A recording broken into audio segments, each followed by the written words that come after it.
और माइक उन तक पहुंचवाने की व्यवस्था करती हूँ। भाई साहब इंद्रेश कुमार जी, जोरदार तालियां एक बार भाई साहब के लिए, जिन्होंने मुसलमानों के हित की हमेशा से बात करी है, राष्ट्र हित की हमेशा बात करी है।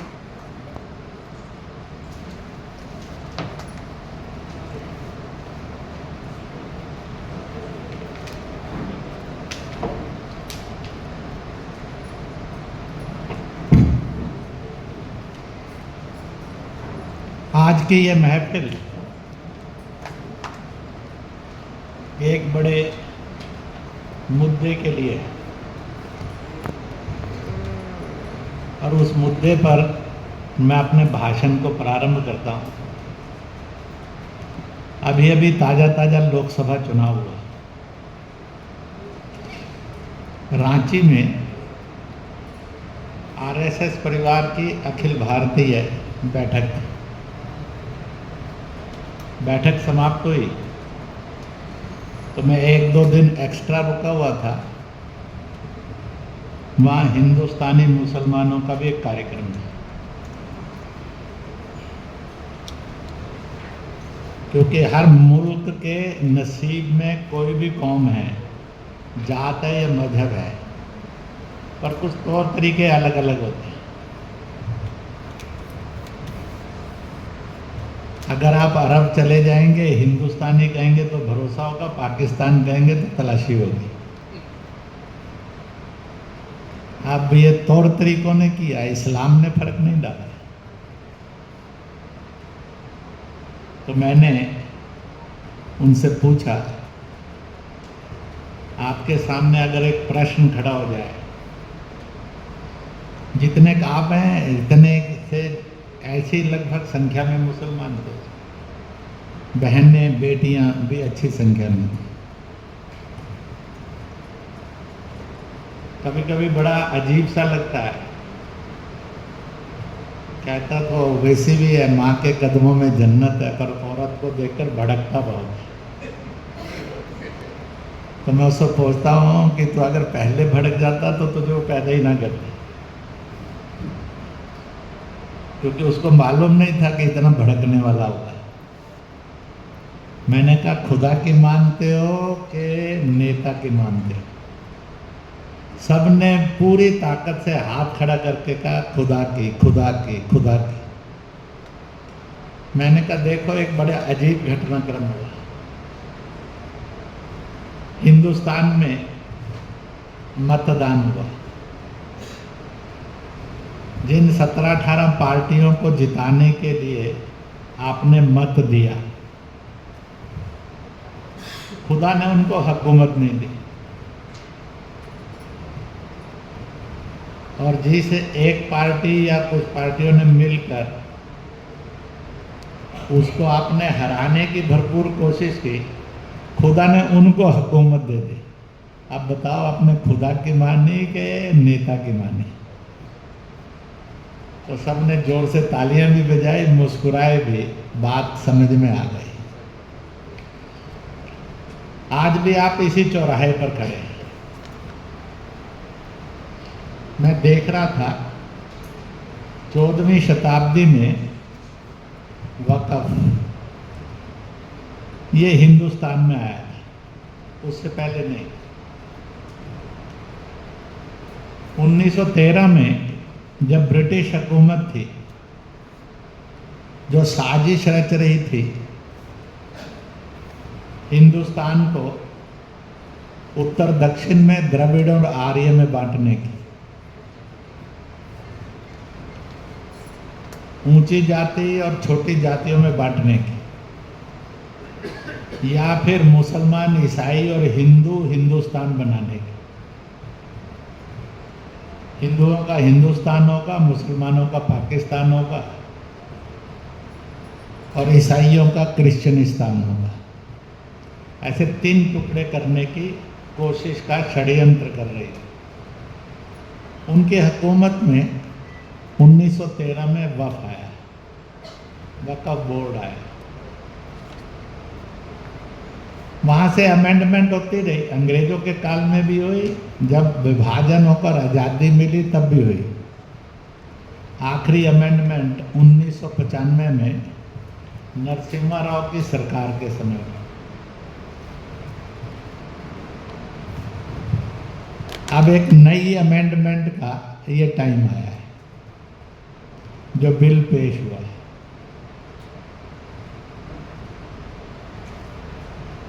स्वाभाविक रूप से 1.5-2 घंटे से सब भाषण सुन सुनकर कुछ कुछ तो थक ही गए हैं, पर चेहरे देखकर नहीं लगता कि आप लोग थके। चेहरों पर कुछ ना कुछ नूर कायम है, क्योंकि आज आपको एक जंग लड़नी है, उसका आगाज हो चुका है, उसकी तैयारी के लिए आए। शुरू में सोचा था कि 8-10 ग्रुप भेजने, 60-70 लोगों की एक कॉन्फ्रेंस कर लेते। फिर ये आया कि जब थोड़ा सा कहा तो जरा 100-150 तक की सूची आ गई। फिर एक लिमिट बांध दी कि 300 से ज़्यादा नहीं करने, उससे कम कम की वर्कशॉप करेंगे। और वो है खुदा चुनना कि नेता चुनना। इस जद्दोजहद के लिए यहाँ इकट्ठे हुए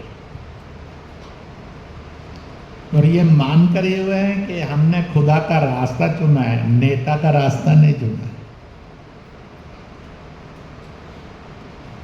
क्योंकि 20-22 साल से हम जिस सफर पर निकले हैं वो खुदा के रास्ते का सफर है। और जो भी छोटी बड़ी चुनौतियां आई उसमें से निकलते गए।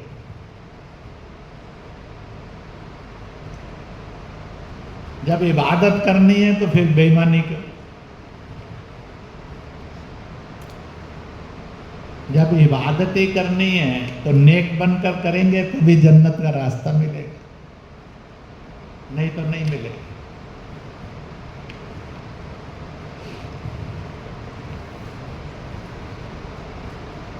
अब सवाल खड़ा है,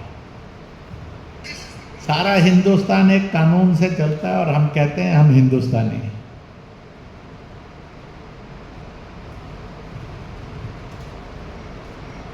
अगर फिर मजहब के नाम पर बोर्ड होना चाहिए, कोर्ट होना चाहिए कि नहीं होना चाहिए?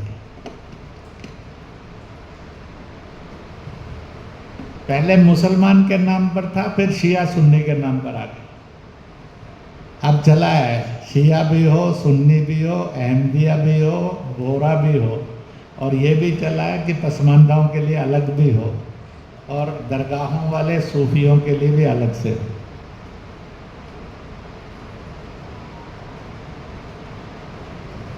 और दो धर्मों के बीच में वक्फ प्रॉपर्टी का झगड़ा हो जाए तो कौन से कोर्ट में जाए? जब हिंदुस्तान के अंदर सब प्रॉपर्टियों पर किसी भी तरह का झगड़ा होता है तो सिविल कोर्ट है, सबके लिए समान कानून है। वक्फ को छोड़कर आप सब भी तो प्रॉपर्टियों के झगड़े में कहाँ जाते हैं? सिविल कोर्ट में तो जाते हैं। आपको मकान बनाना, दुकान बनानी है, खेत का मामला वक्फ का नहीं है, पर बाकी सारे प्रॉपर्टी के केस आप कहाँ जाते हैं लेकर? आपको वहाँ क्या अन्याय मिला? आपके साथ बदतमीजी हुई है, आपके साथ बेईमानी हुई है, क्योंकि वक्फ का झगड़ा आप में से जिनका वक्फ के साथ झगड़ा है, वक्फ बोर्ड के साथ झगड़ा है, ऐसे जो जो हैं वो जरा हाथ खड़ा करें। तो 12, 13, 14 लोग, और वैसे कोई ना कोई झगड़ा है और कोर्ट में केस लड़ा है। एक बार, दो बार कोई छोटे मोटे गली के, मोहल्ले के, घर के, परिवार के झगड़े हुए और कोर्ट में केस लड़े हैं, वो जरा हाथ खड़ा करें। तो वक्फ वाले से 5 गुना ज़्यादा है। उसमें आपको सिविल कोर्ट में कोई प्रॉब्लम नहीं है। जज हिंदू है कि मुसलमान है, ईसाई है कि पारसी है, वो अनुसूचित है कि दलित है, वो कुरैशी है कि अंसारी है, वो बनिया है कि ब्राह्मण।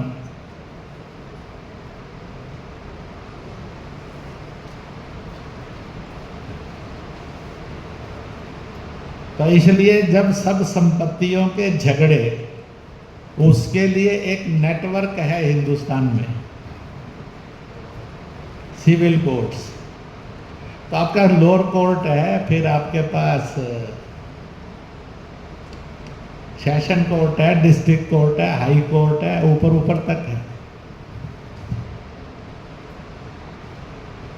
अंग्रेजों ने ये कानून इसलिए लाया था कि मुसलमान हिंदुस्तानी ना बने और वह अपने नाजायज सपनों को साकार कर सके, सारे जहां से अच्छा हिंदुस्तान कभी बन ही ना सके।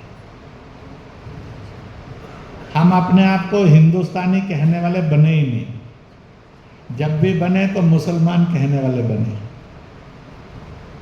हम खुदा की इबादत के अंदर रबुल आलमीन के रास्ते पर नहीं चले, रबुल मुसलमीन बना नहीं, परंतु हम रबुल मुसलमीन हो गए। तो खुदा से बेईमानी ये अंग्रेज ने डाल दी थी।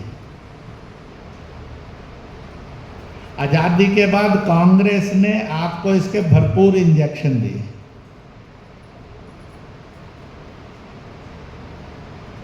जब सब धर्मों की संपत्ति के और सब हिंदुस्तान के 142 करोड़ के किसी भी प्रकार के झगड़े हैं, उनके लिए तहसील तक और ब्लॉक तक कोर्ट अवेलेबल है, तो फिर वक्फ प्रॉपर्टी के लिए 28-30 कोर्ट तो है ना जिनमें जाना है। झगड़ा गांव में हुआ है, वहाँ जा ही नहीं सकते। यही तो कहानी सुनाई कि उसी में वो बेचारा बेदखल हो गया।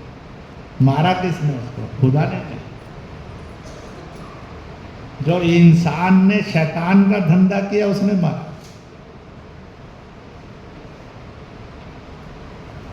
तो इसलिए आज सवाल खड़ा है कि जब सब ये कानून सबके प्रॉपर्टीज के झगड़े, गुरुद्वारे के हों, मंदिरों के हों, कहीं के भी हों, अब अयोध्या का भी गया ही ना। अयोध्या का जाते समय में शोर मचा कि उसमें मुसलमान हित की चिंता करने वाला जज जरूर होना चाहिए। साधु महात्मा ने तो विरोध नहीं किया, रख लो भाई। हमने उसको हिंदुस्तानी माना, अन्य दल वालों ने आपको हिंदुस्तानी नहीं माना। अन्य दल वालों ने आपको केवल मुसलमान माना। अगर हमने हिंदुस्तानी नहीं माना होता तो हम कहते कि कोर्ट अयोध्या के सुनवाई सुनने वाले में मुसलमान जज नहीं चलेगा, पर एक स्वर नहीं उठा। तो ठीक क्या है और गलत क्या है, हित में क्या है और आपके साथ बेइंसाफी क्या है, इसको समझना कोई मुश्किल नहीं है। वहाँ जब सर्वे हुआ तो सर्वे में आया कि जो एक्सपर्ट्स बताए जाएंगे सारे के सारे, उसमें मुसलमान भी होना चाहिए। इसलिए आप जानते हैं केरल के मुस्लिम स्कॉलर को उसमें रखा गया और सबसे स्ट्रॉन्ग एविडेंस उसी का मुसलमानों के क्लेम के विरुद्ध था, परंतु बाकी किसी ने एतराज नहीं किया।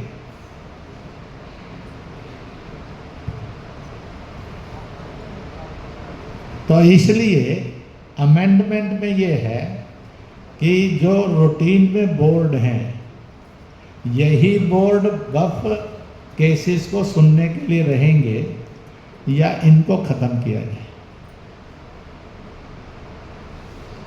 दूसरा, अगर वक्फ के रहेंगे, वहाँ अगर इंसाफ नहीं मिला तब फाइनल था कि बस वहाँ डिसमिस हो जाएगा, इसलिए उसके ऊपर एक्स्ट्रा अपील नहीं।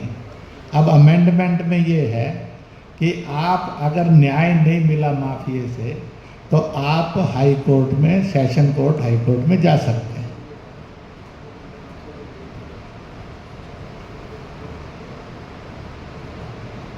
तो जब सारा हिंदुस्तान उन कोर्ट से चल रहा है तो किसी एक मजहब को उसकी विशेषता देना, इसके पीछे ध्यान में आता है देयर इज ए माफिया। इसलिए विरोध करने वाले दो ही तरह के लोग हैं। एक, जो ग्रुप्स ऑफ माफिया, जिस पर अपने कई कार्यकर्ताओं ने बोला, और दूसरा जो आपको बंधुआ मजदूर रखना चाहते हैं वो आपको हिंदुस्तानी होने नहीं देने जाते। आप एक हिंदुस्तान मुल्क के हिंदुस्तानी ये होने नहीं देना चाहते। आप उनके वोट के रूप में बंधुआ मजदूर रहे, वो पार्टियां विरोध कर रही।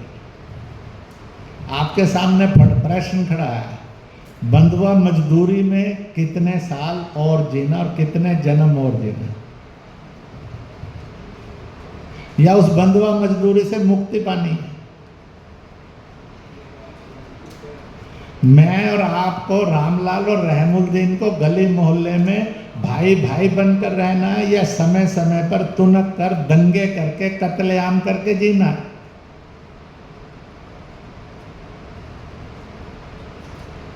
इसलिए हमें नसीब लिखना है अपना, भाईचारे वाला नसीब लिखना है, हिंदुस्तानी वाला नसीब लिखना है, या नफरत वाला, दंगे वाला, हिंसा वाला नसीब लिखना है।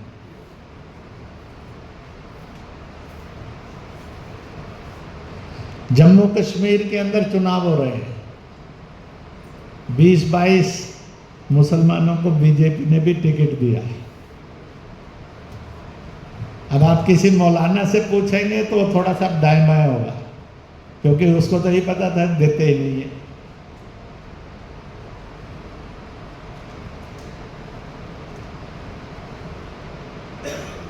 तो इसलिए एक अमेंडमेंट ये है,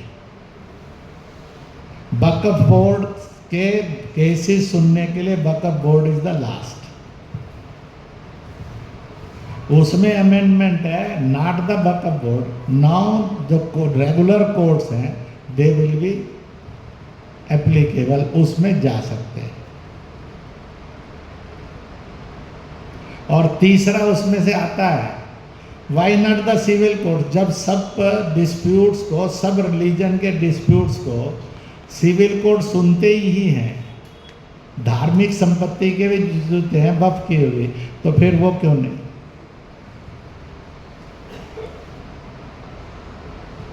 इसी के साथ साथ अगला बिंदु है कि माफिया के हाथ में वक्फ रहे या माफिया से मुक्त हो।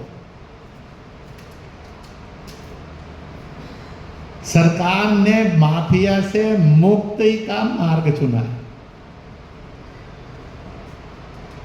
ये आप हो, क्यों? इसलिए चुना है कि वक्फ यानी खुदा के नाम पर दी गई संपत्ति है, और खुदा के नाम पर दी गई संपत्ति में अगर बेईमानी है तो इसका पाप सारे इस्लाम को ही तो भुगतना पड़ेगा। कौन मुसलमान है जो उस पाप का हकदार नहीं बनेगा? मालिक जब पूछेगा क़यामत के समय में तो क्या जवाब दो?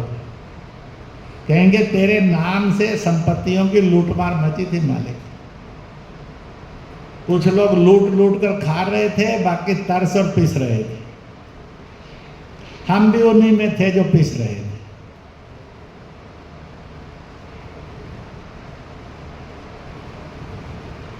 तो इसलिए यह बिल इसलिए आया है कि इतने बड़े स्कैंडल से, भ्रष्टाचार से, अपराध से, शैतान से, अत्याचार से क्या मुस्लिम कौम मुक्त होनी चाहिए कि नहीं?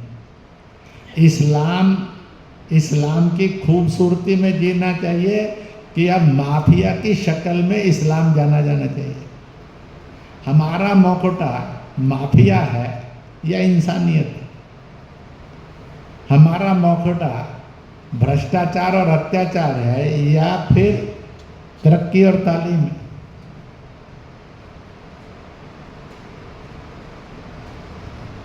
तो इस बात को समझना और समझाना।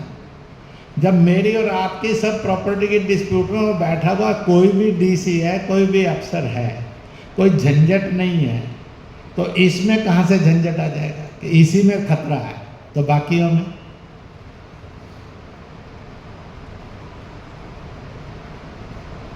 जब हर अन्याय के विरुद्ध इंसाफ के लिए दरवाज़ा बना है हिंदुस्तान के अंदर तहसील तक, ताकि आपको साइकिल का पंक्चर लगाने वाले को भी लगे कि तहसील में तो चला ही जाऊंगा पैदल कम से कम। जल्दी न्याय मिल जाएगा, सस्ता न्याय मिल जाएगा। तो आपको जल्दी न्याय और सस्ता न्याय की प्रणाली में जीना है या फिर माफियाओं की अत्याचारी न्याय प्रणाली में जीना है। वक्फ इस समय माफिया की अत्याचार न्याय प्रणाली है, उसमें जीना है या उससे मुक्त होकर नई नई प्रणाली में जीना है।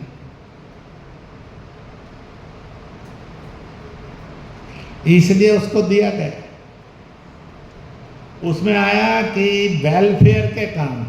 मैं वैसे ही आपसे पूछता हूँ, अगर मान लो पहले बचपन में छोटे होते थे ना, राइट ऑन ऐसे ए पुअर मैन, अगर मैं प्राइम मिनिस्टर हो गया तो क्या करूँगा, ऐसे ऐसे हुआ करते थे, ख्वाब भी दिखाते थे, असल भी बताते थे।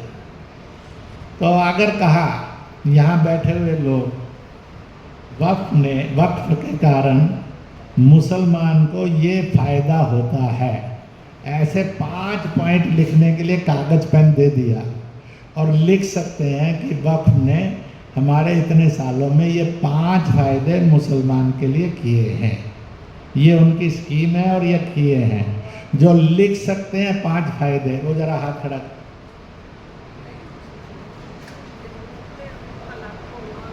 वक्फ के कारण जो आपको फायदे मिले हैं,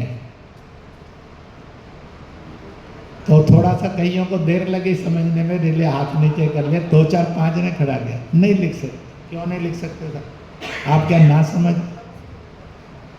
इसमें बैठे हुओं में 300 से अधिक लोगों में 100 से अधिक तो प्रोफेसर हैं जो कॉलेजों में यूनिवर्सिटीज में पढ़ाते हैं। वो जरा हाथ खड़ा कर।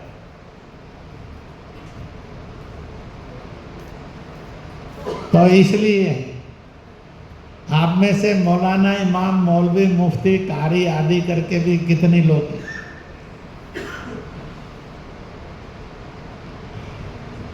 अगर वो अच्छा कर रहे होते तो आप सबको 1 2 4 बातें तो पता होती। फिर लगाव किस बात का? क्या लुटने से लगाव है? क्या जुल्म सहने से लगाव है? इसलिए उन्होंने इसको मुसलमान शब्द से जोड़कर एक्सप्लॉयटेशन का धंधा किया। और सबको मालूम है कि सरकार बीजेपी लेड है। मुसलमान ये जानता है कि ईंट पत्थर का बैर है दोनों में, और इसलिए नेताओं को मालूम है मुसलमान इस्लाम के नाम पर भड़काया तो ये दिमाग बंद कर लेगा, और जिधर हम ले जाएं चाहेंगे ले जाएगा।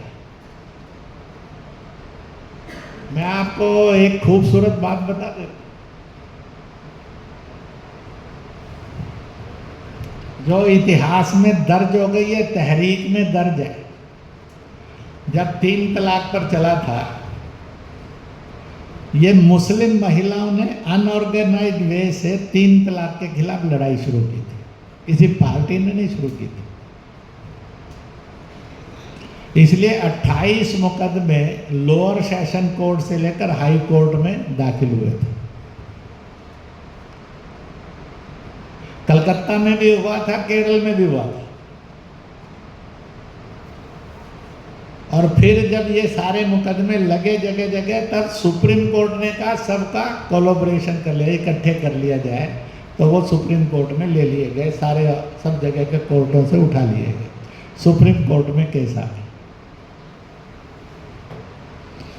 मुस्लिम पर्सनल लॉ बोर्ड और शरिया के नाम से जो दुकानें हैं, इबादत गाहें नहीं है,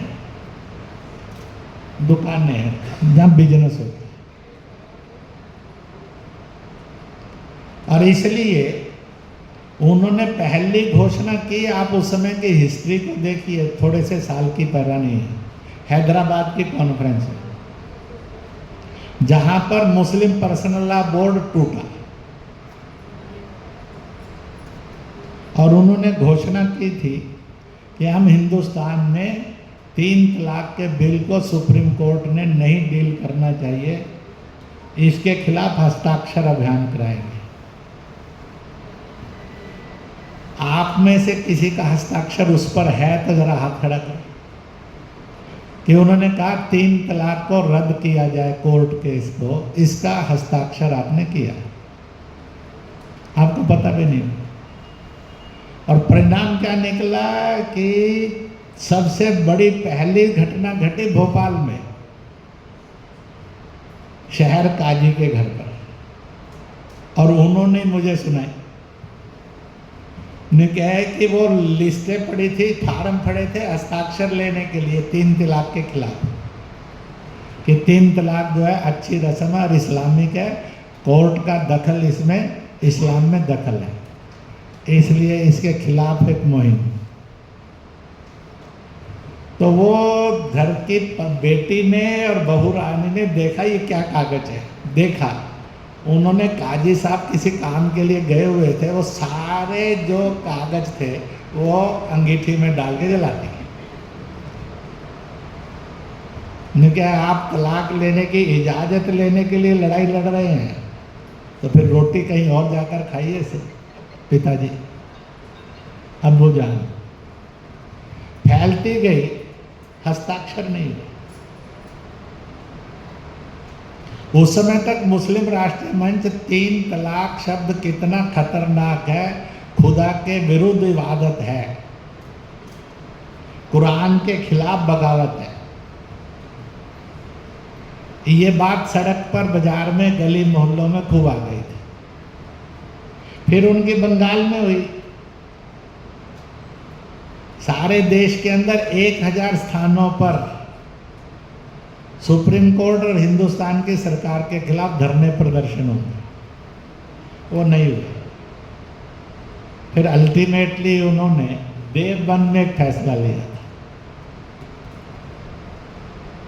और फैसला ये लिया था 3 बड़ी सभाएं करेंगे, एक हैदराबाद की तरफ, एक दिल्ली की तरफ, एक लखनऊ या पटना की तरफ, 2-2, 4-4 लाख लोगों की होंगी। उसको भी रिस्पॉन्स नहीं मिला।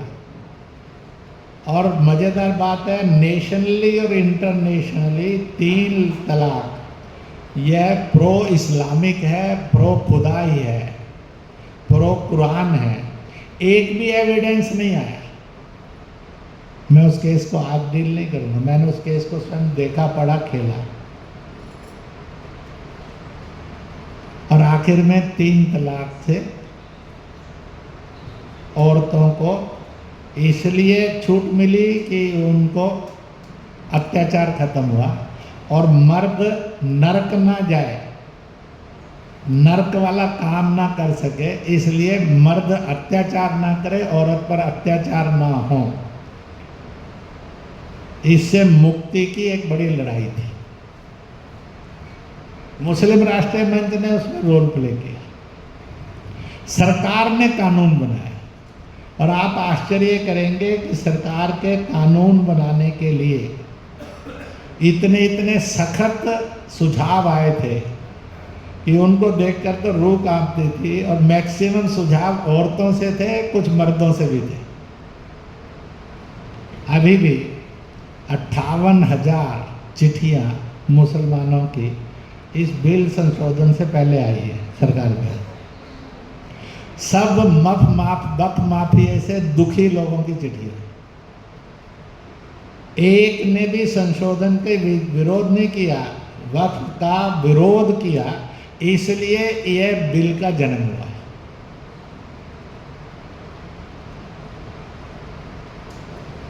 अब उसमें महिलाएं रखना, क्योंकि पीड़ित में सबसे ज़्यादा महिलाएं हैं। अपनी माँ पर, बीवी पर, बेटी पर और बहू पर भी अगर भरोसा नहीं और बहन पर भी भरोसा नहीं, तो मुसलमान नहीं कहलाना चाहिए, इंसान तो बिल्कुल नहीं कहलाना चाहिए। जिस इस्लाम ने कहा माँ के कदमों में जन्नत है, उसको मानने वाला मुसलमान औरत से इतनी नफरत करे और जुल्म करे क्यों, किस लिए? फिर इसमें एक अमेंडमेंट है, क्योंकि वक्फ की हुई संपत्तियों के अंदर सनातन धर्म के लोग बहुत अधिक हैं और वक्फ की संपत्तियों के अंदर किराएदारी पर भी बहुत हैं दुकानदार। एक तरफ तो शायरी में कहें हम ऐसे हिंदू मैं से मुसलमान, अगर हम ब्रेक हो गया तो हिंदू मुसलमान लड़ेगा, और फिर दूसरे धर्म वाला कोई आ गया तो नफरत उसके प्रति। इसका मतलब है कि इस्लाम सब धर्मों की इज्जत करने वाला मजहब नहीं है। क्या ये ब्रैक कैरेक्टर सर्टिफिकेट लेंगे फॉर इस्लाम?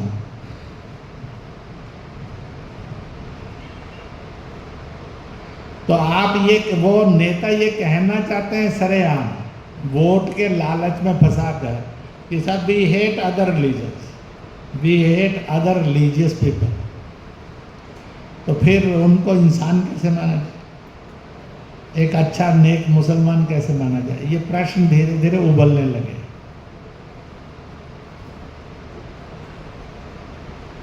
आप में से हाथ नहीं खड़ा कराऊंगा, मैं यहाँ बैठे हुए 12-15 को तो जानता हूँ, पेयर बैठे हुए हैं, उनमें एक हिंदू एक मुसलमान है।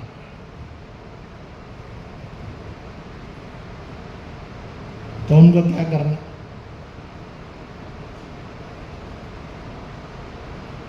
और आज राजी खुशी हैं, वो हिंदू मान्यताएं भी चल रही हैं, त्यौहार मुस्लिम त्यौहार भी चल रहे हैं, लगभग सारे ऐसे।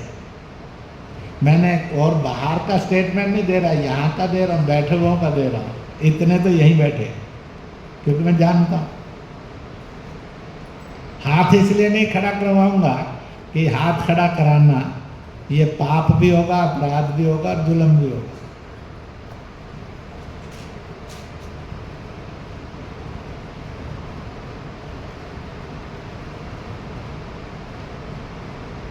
फिर आपको अकबर को भी गाली देनी पड़ेगी, अकबर और जोधा के रूप में। अकबर दी ग्रेट नहीं था, अकबर दी बैड था, वर्ष था।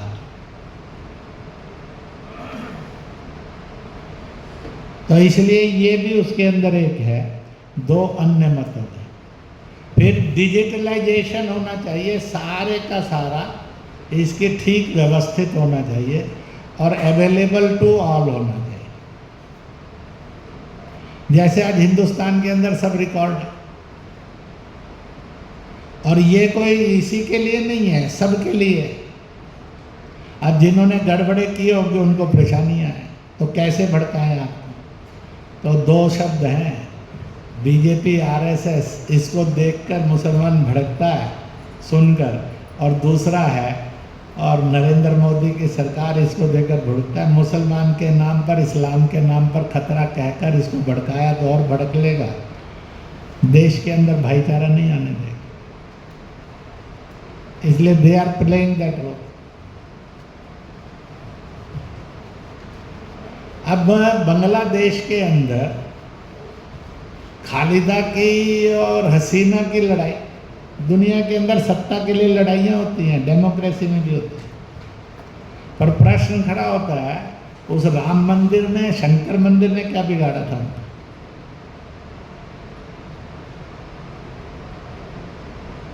अगर हिंदुस्तान का कोर्ट अयोध्या का मंदिर बनाते हुए और कई एकड़ जमीन मस्जिद बनाई जाए और मस्जिद में सब कंट्रीब्यूट करें, तो हिंदुस्तान के अंदर हिंदुओं ने इसका विरोध नहीं किया।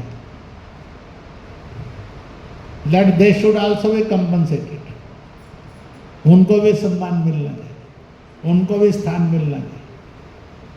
और ये मिला तो नेता भड़काने से परेशान हो गए कि भड़का नहीं सकते थे। मुसलमान को लगा we also got the justice, हमें भी मिला, सम्मान भी मिला, स्थान भी मिला। तब भी बहुत लोग हैं, नफरत कितनी है, वो रसूल के नाम पर बन गई मस्जिद है। मुझे लगता है कि जितने मुसलमानों के हमदर्द नेता मौलाना मौलवी हैं, सियासी और मजहबी, कोई देखने तक नहीं गया। कंट्रीब्यूशन तो बड़ी दूर की बात है। तो आप तो इस्लाम को भी इतना हेट करते हैं। आपकी कट्टरता तो इतनी क्रूर है। तो इस क्रूर कट्टरता से और नफरत से इस इस्लाम को, मुसलमान को और हिंदुस्तान को बचाने के लिए ये मुहिम है।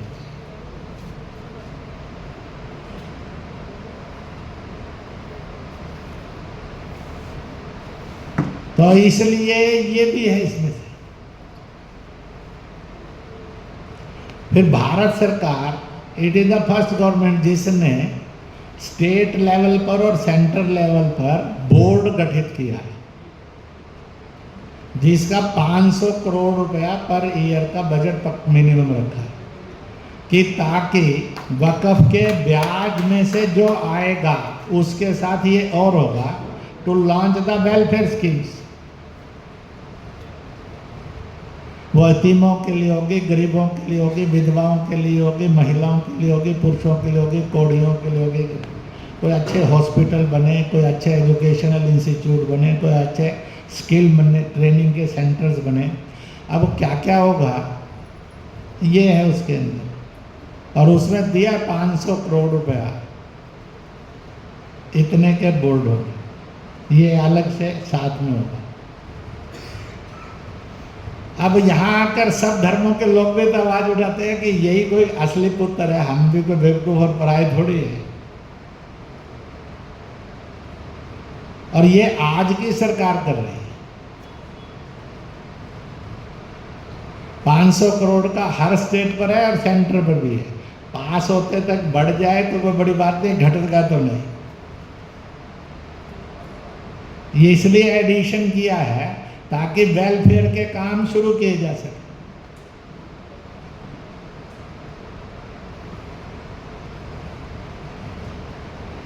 अब आप ही पार्टियों के नेताओं से, जो अखिलेश से पूछना कि केजरीवाल से पूछना, ममता से पूछना कि राहुल से पूछना, आप ही उनसे पूछ सकते हो, ओबीसी से पूछना, बता भाई इसमें क्या दर्द है तेरे को। उसको दर्द एक ही है, जो इतनी बड़ी बात संपत्ति का वो मालिक बना हुआ है, वो परेशानी है।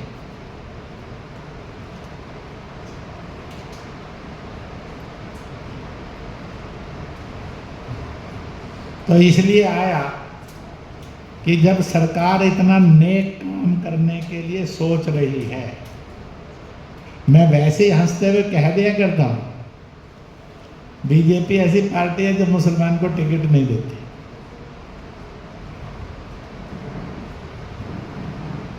और दूसरा, मुसलमान ऐसा है जो बीजेपी को वोट नहीं देता। अगर बड़ा अच्छा आदमी ढूंढकर मुसलमान बीजेपी वाले ने टिकट दे भी दिया, बाकी मुसलमान कहेंगे साले इसका तो कत्ल कर, पहले इसको हरा, इस काफिर को और इस बेईमान को हरा।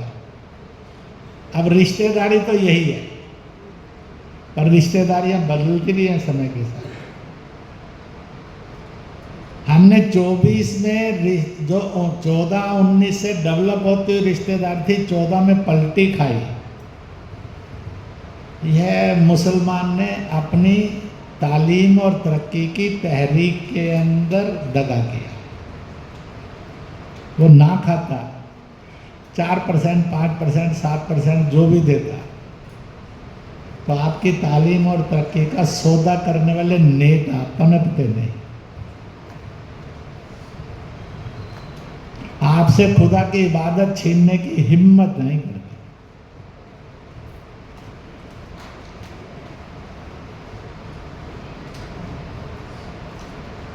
तो इसलिए ये अमेंडमेंट्स हैं लगभग। अब स्वाभाविक रूप से जब सरकार आ जाएगी तो डिजिटलाइजेशन वो सारा आएगा और विवरण भी आएगा, संपत्ति का हिसाब किताब भी आएगा। फिर कौन सी संपत्तियों का कैसे करना और क्या करना, ये आगे कानून अपने रास्ते खोलेगा। ये आया कि इस मौके को चूकना नहीं चाहिए।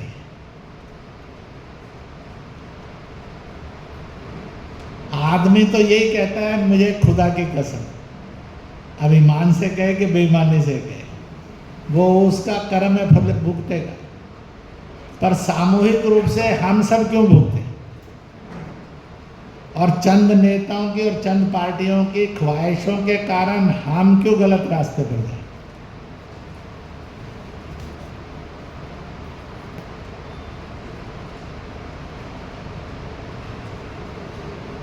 इसलिए एक बहुत बड़ा एक भूमिका है।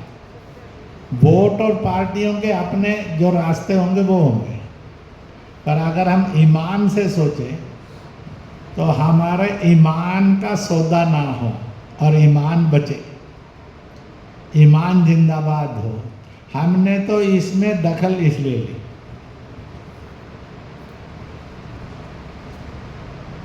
हमने इसमें दखल पहले भी ली थी।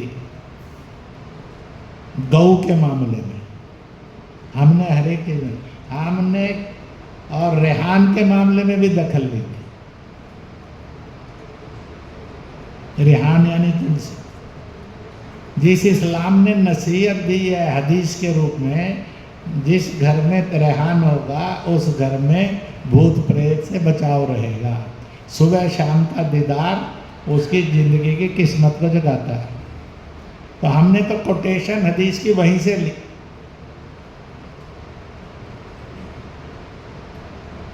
क्योंकि गीता में या वेद में तो लिखा नहीं था कि रेहान शब्द, जहाँ तो संस्कृत में लिखा था।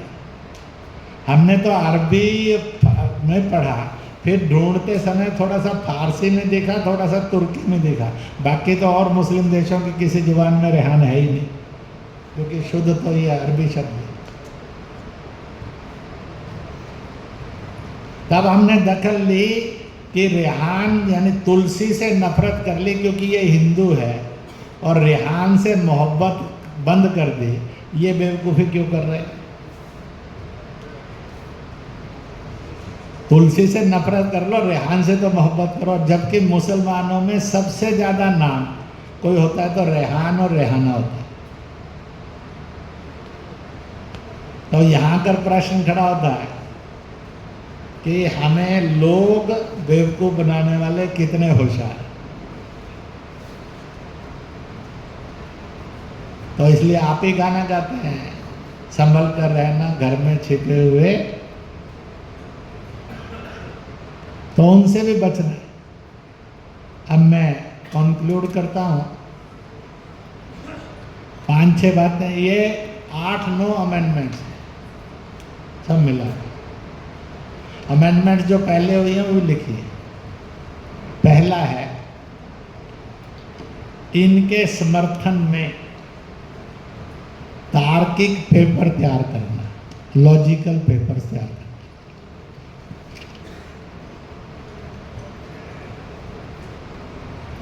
आप में से जिन्होंने अभी तक पेपर लिखे हैं और तैयार किए हैं, वो जरा खड़े हो जाओ, वो खड़े हो जाओ।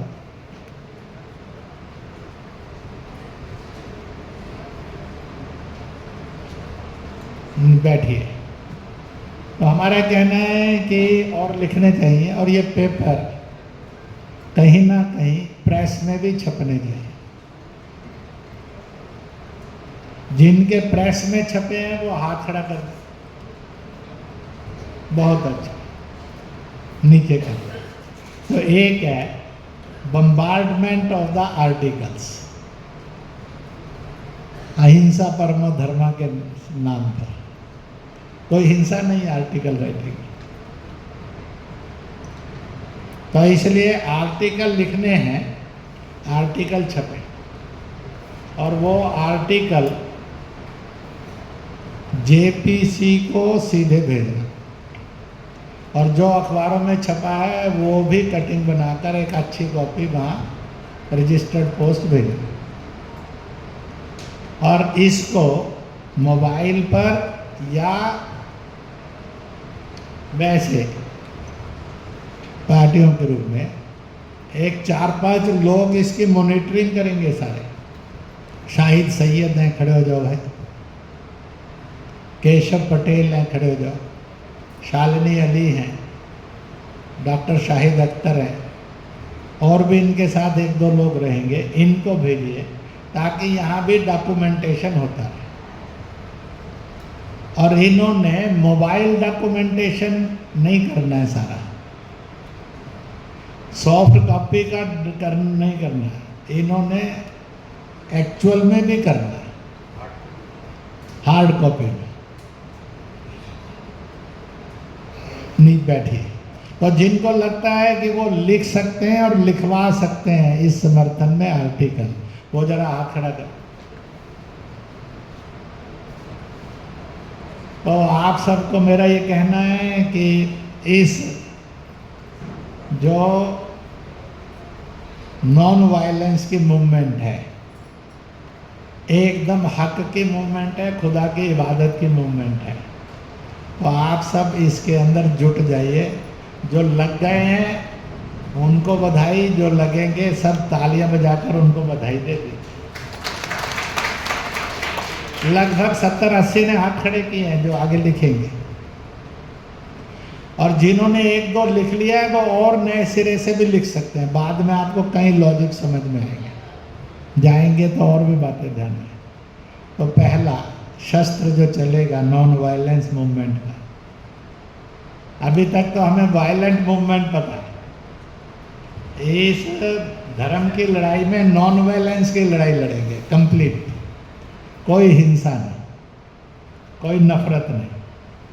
तो एक, दूसरा, जगह जगह पर गोष्ठियां करना, 50 की 100 की, उनको अलार्म करना। जब गोष्ठी करेंगे तो वहाँ प्रेस वाले भी 2-4 लोग आएंगे, तो प्रेस में भी वो मल्टीप्लाई होगी। तो जो इसकी गोष्ठियाँ अपने सूबों में और जगह जगह एक करें, अनेक करें, 50-100 की करें, 200 की करें, 30-40 की करें, पर ऐसी कॉन्फ्रेंसेस, गोष्ठियाँ और कर सकते हैं और करवा सकते हैं। अभी से जिन्होंने करना शुरू कर दिया वो हाथ खड़ा करें। बहुत अच्छा है, बधाई है इन सबको। और जो आगे करेंगे और करवाएंगे वो हाथ खड़ा करें। तालियां बजा लीजिए। तो कॉन्फ्रेंसेस करनी है आगे के 2-3 महीने में। नंबर ऑफ कॉन्फ्रेंसेस ये सैकड़ों में नहीं, हजारों में जाने चाहिए। आर्टिकल सैकड़ों में लिखे जाने चाहिए, कॉन्फ्रेंसेस हजारों में जाने चाहिए। जो पत्रकार वार्ता को फेस कर सकते हैं और ठीक ढंग से उत्तर देने की हिम्मत रखते हैं, वो जरा हाथ खड़ा करो। नीचे कर। तो कुछ पत्रकार वार्ताएं भी करनी है। हमने कुछ को कहा कि पत्रकार वार्ताओं का दौर शुरू कर दीजिए ताकि वो जाए। ऐसे मीडिया डिबेट में अभी तक कोई गया है आप में से, वो जरा हाथ खड़ा करो। नीचे करो। जो जा सकते हैं मीडिया डिबेट में वो हाथ खड़ा करो। नीचे करो। तो मीडिया डिबेट में भी जाइए। और जो विरोधी ताकतें हैं उनको बेनकाब करना।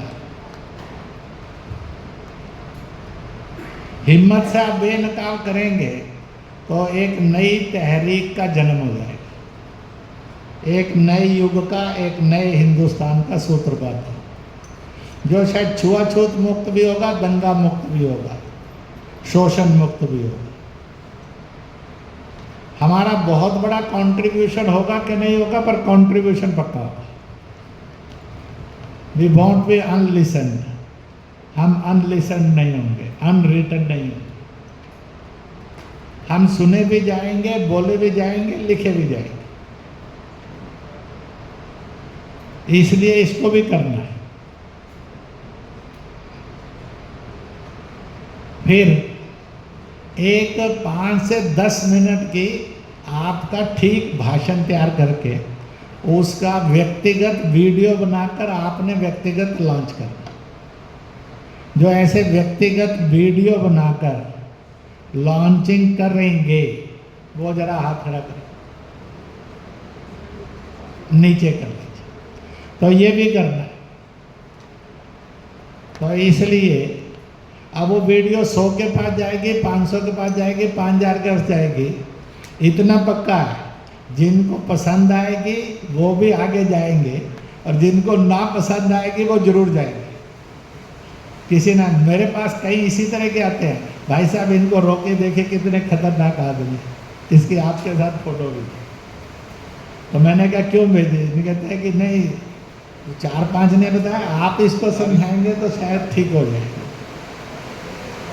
तो इसलिए ऐसे अपने वॉइस वीडियो और फोटो वीडियो इसकी एक दूसरे से सलाह करते रहे, और सलाह करके इसको आगे बढ़ाते रहे। तो ये अपना वर्किंग प्लान रहेगा। मुझे लगता है वर्किंग प्लान के साथ साथ इंद्रदेव ने भी कह दिया सभा समाप्त है। तो ये वर्किंग प्लान है। सेंटर के लोग इसको कोऑर्डिनेट करेंगे। एक काम इसमें और है, अभी तक हमारे पास 40 के लगभग ग्रुप बनकर आ गए, अलग अलग संस्थाओं के नाम से हैं। 40 ग्रुप में 28 संस्थाएं,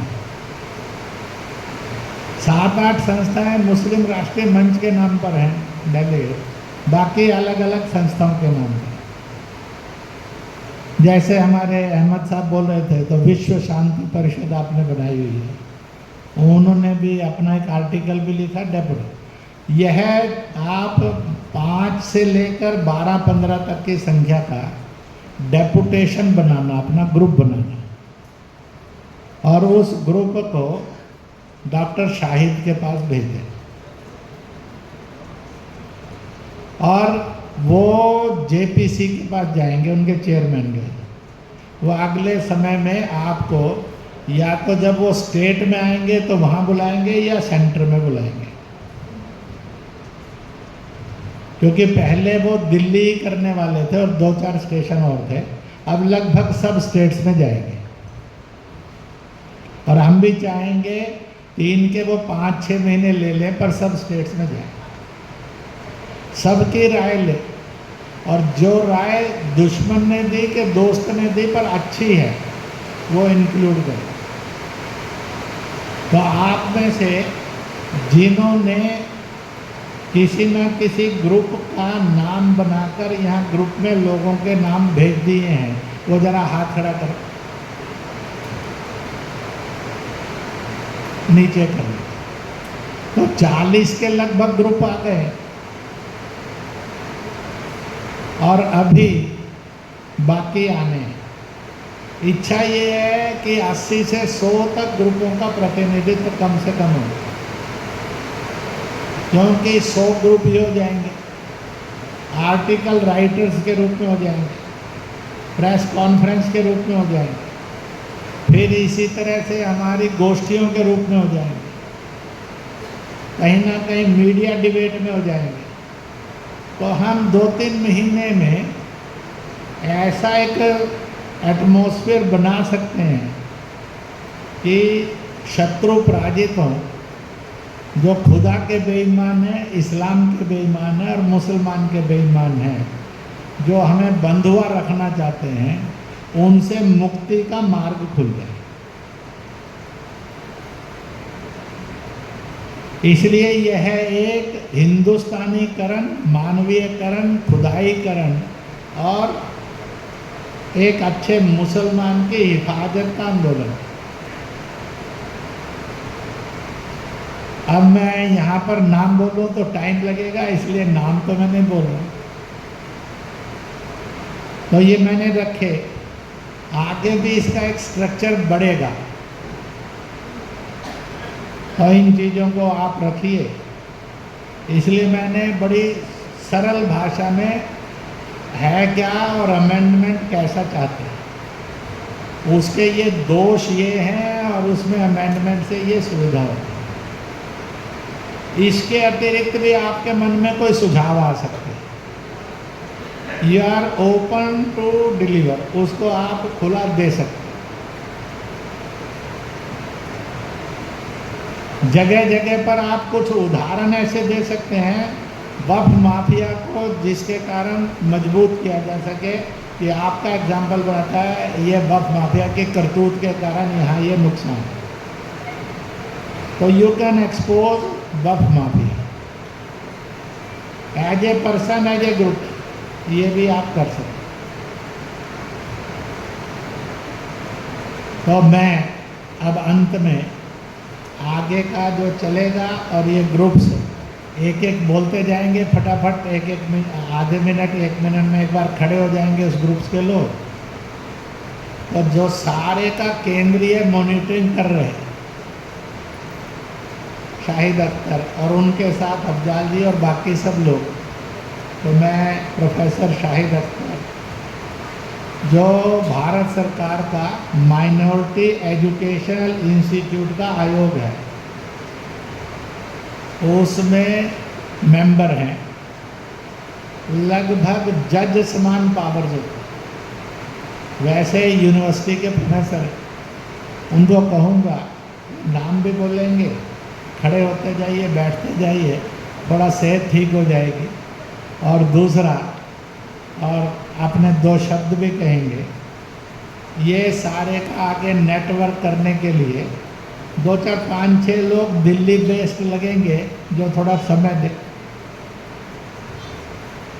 ताकि 2-3 महीने में इस आड़ में और बहुत सारी चीज़ें जानकर आने वाले कल के अंदर जो हमने एक नया मूवमेंट शुरू किया है ताली बजाकर, हम कौन हिंदुस्तानी हिंदुस्तानी। तो अब मैं कहूँगा हम कौन, तो आप बोलेंगे हिंदुस्तानी हिंदू। हम कौन, हम कौन, हम कौन। जिन्होंने तालियां नहीं बजाई उन्होंने शर्म नहीं करनी चाहिए, तालियां सबने बजानी है, दूसरा मतलब कोई नहीं निकालेगा, चिंता मत करिए। हम कौन, हम कौन, हम कौन, हम कौन। सारे जहां से अच्छा भारत माता की वंदे, आवाज दो। बहुत बहुत धन्यवाद, बहुत बहुत बधाई। इसके बाद बस जलपान करने के लिए जाएंगे, अभी रुके रहिए, बैठ जाओ बैठ जाओ बैठ जाओ।